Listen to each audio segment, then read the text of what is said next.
12 bekannte Tomatenmark-Marken im Laborcheck. Von hochbelastet bis bedenkenlos. Ich habe mir die aktuellen Laborergebnisse angesehen und ganz ehrlich, was da teilweise in den Tuben steckt, ist echt schockierend. Wir gehen heute das knallharte Ranking durch.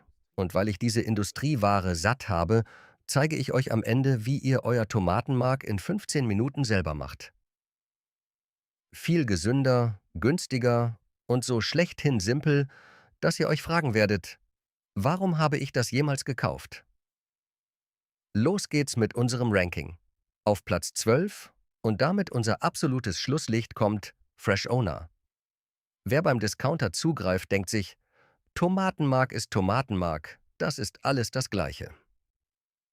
Falsch gedacht. Die aktuelle Laboranalyse zeigt hier ganz klar erhöhte Werte an Alternaria-Toxinen. Das sind Schimmelpilzgifte, die entstehen, wenn die Zeit zwischen Ernte und Verarbeitung zu lang ist und die Rohware einfach qualitativ nicht stimmt. Ihr zahlt hier zwar nur einen schmalen Taler, aber dafür kriegt ihr auch genau die Qualität, die man bei diesem Preis erwarten kann. Mangelhaft. Für mich persönlich absolute Finger weg. Weiter geht's mit Platz 11, Cirio. Das ist eine der bekanntesten Marken, die jeder sofort im Regal erkennt. Und genau das ist das Problem. Ihr zahlt für den Namen und das italienische Image einen satten Aufpreis. Aber was sagt das Labor dazu? Auch hier finden sich auffällige Spuren von Mykotoxin. Es ist doch ein Witz. Man zahlt fast das Doppelte im Vergleich zum Discounter, bekommt aber beim Thema Reinheit der Rohware keinen echten Mehrwert. Das ist für mich eine klassische Mogelpackung. Wenn der Hersteller so stolz auf seine italienischen Tomaten ist, warum kriegen sie es dann nicht hin, diese Qualität auch konstant schimmelfrei in die Tube zu bringen? Für mich ist Cirio in diesem Test klar durchgefallen. Bei dem Preis ist das einfach enttäuschend. Platz 10. K-Classic. Die Eigenmarke von Kaufland. Viele denken sich, ist ja genau das gleiche wie das Markenprodukt, nur billiger. Tja, im Labor hat sich das leider bestätigt, aber im negativen Sinne. Wir haben hier ebenfalls eine deutliche Belastung mit Schimmelpilzgiften. Und jetzt mal Real Talk. Die Leute kaufen das, weil es billig ist, aber ihr spart hier an der absolut falschen Stelle. Wenn die Rohware schon vor der Verarbeitung vergammelt war, bringt euch auch der günstigste Preis nichts. Wer hier zugreift, spart beim Einkauf, aber zahlt am Ende bei der Qualität drauf. Note: mangelhaft. Lohnt sich nicht. Platz 9. DM Bio. Jetzt wird es interessant, Leute. Wir sind hier bei Naturkosmetikniveau, also Bio. Viele von euch rennen extra zu DM, weil ihr denkt, Bio heißt sauber, Bio heißt sicher, Bio ist das Beste für meine Familie. Ich habe das früher genauso gesehen. Aber jetzt schaut euch das Laborergebnis an. DM Bio landet bei uns nur im hinteren Feld. Warum?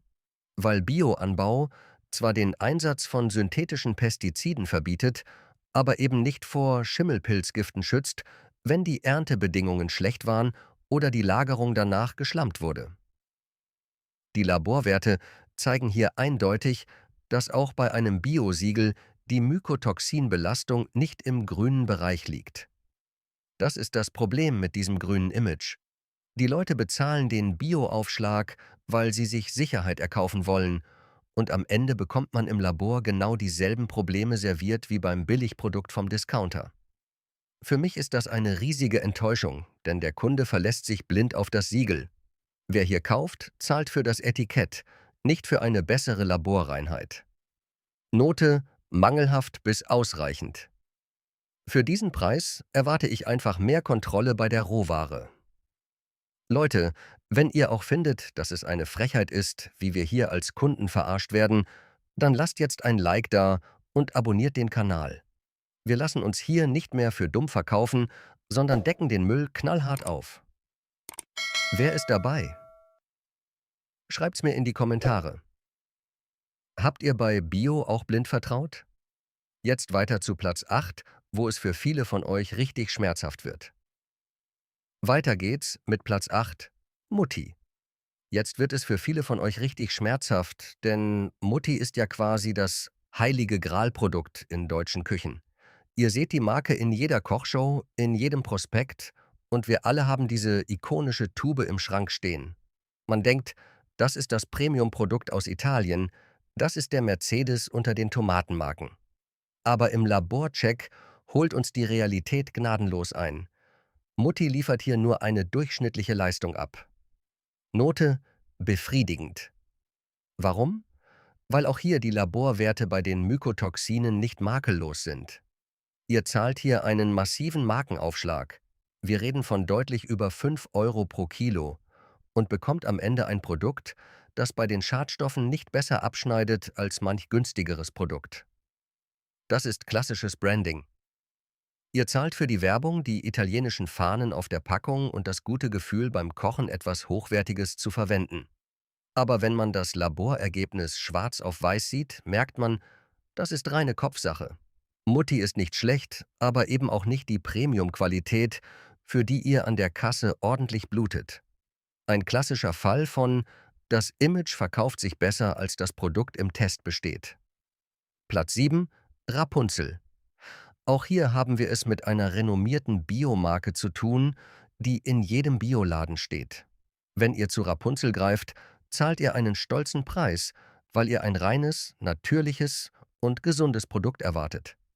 Und fairerweise, beim Thema Pestizide ist das Zeug absolut sauber. Da gibt es nichts zu meckern. Aber, und das ist der Grund für den Platz im Mittelfeld, die Mykotoxinwerte sind auch hier kein Grund für Jubelsprünge. Wir bewegen uns zwar im unbedenklichen Bereich, aber von Spitzenqualität, die den hohen Preis rechtfertigen würde, sind wir hier noch ein Stück entfernt. Das Problem ist die Erntelogistik.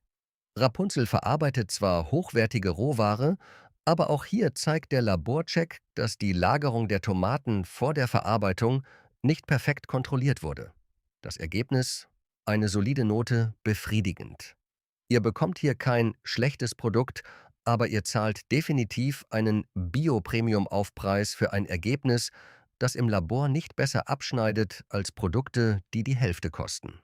Wer Rapunzel kauft, tut das aus Überzeugung für den Bioanbau, aber rein von der Laborreinheit her ist das noch lange nicht das Ende der Fahnenstange. Platz 6: Naturata. Wir bleiben in der Bioschiene. Naturata steht bei vielen für den Inbegriff von Qualität im Bioladen. Und ja, ich will ehrlich sein, die Schadstoffbelastung bei Pestiziden liegt hier faktisch bei Null. Das ist ein Punkt, bei dem Naturata wirklich abliefert und sich positiv von der konventionellen Konkurrenz abhebt. Aber warum reicht es dann nicht für die absolute Spitze? Weil der Laborcheck bei der Konzentration des Markes ein Detail aufzeigt. Die sensorische Qualität und der Gehalt an Schimmelpilzindikatoren liegen im oberen Mittelfeld, aber eben nicht bei sehr gut. Es ist ein ehrliches Produkt, keine Frage, aber bei der kritischen Prüfung der Chargen gibt es immer noch Raum für Optimierung bei der Lagerungszeit. Note: gut. Man kann das definitiv kaufen, ohne ein schlechtes Gewissen haben zu müssen. Aber ihr zahlt hier fast 7 Euro pro Kilo und ganz ehrlich, für den Preis erwarte ich eine Laborreinheit, die mich komplett umhaut. Es ist ein solides Produkt für Leute, die Bioanbau unterstützen wollen, aber objektiv gesehen ist das Preis-Leistungs-Verhältnis hier schon echt an der Schmerzgrenze. Es ist gut, aber für diesen Wucherpreis gibt es auf den vorderen Plätzen schlichtweg bessere. Platz 5: IL Nutrimento. Wir kommen jetzt in den Bereich, wo es wirklich spannend wird. Il Nutrimento, eine Marke, die viele von euch vielleicht gar nicht so auf dem Schirm haben, die aber im Labor verdammt gut abliefert. Wir reden hier von echter Bioqualität, bei der die Laborwerte bei den Mykotoxinen deutlich stabiler sind als bei den Marken, die wir gerade durchgekaut haben. Die Leute hier haben ihre Lieferkette offenbar besser im Griff.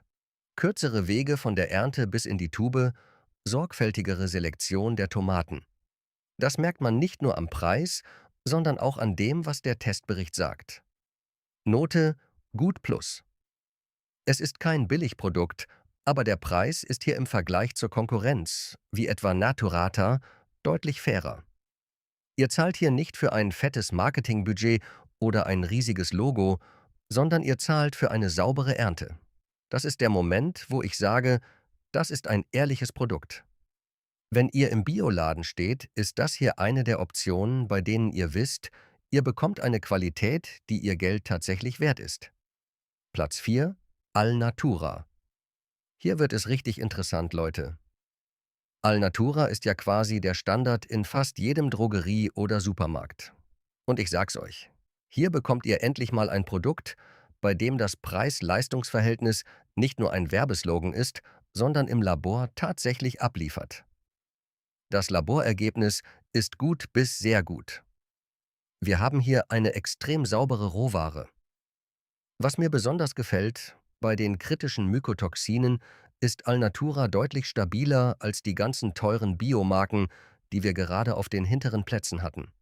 Hier wurden offensichtlich die Prozesse von der Ernte bis zur Abfüllung optimiert. Das ist der Punkt, an dem viele Marken scheitern, aber Alnatura bleibt hier konstant. Ihr zahlt hier einen fairen Preis, keinen Apothekenwucher, aber eben auch nicht den Billigschrott vom Discounter. Das ist der Einstieg in die absolute Oberklasse. Ein Produkt, bei dem ihr ohne langes Überlegen in den Einkaufswagen greifen könnt, weil die Qualität stimmt und das Portemonnaie nicht komplett leergefegt wird. Ein absolut stabiles Ding.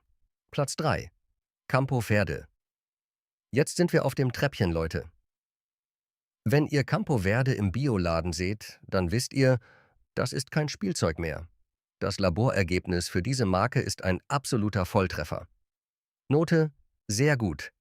Wir reden hier von einer Reinheit, die bei der aktuellen Analyse ihresgleichen sucht. Die Schimmelpilzwerte? Praktisch nicht vorhanden. Das ist der Beweis, dass eine kompromisslose Auswahl der Rohstoffe bei der Ernte den Unterschied macht. Die Tomaten sind hier nicht nur bio, sondern sie wurden in einem Fenster geerntet und verarbeitet, das Schimmelpilze gar nicht erst entstehen lässt.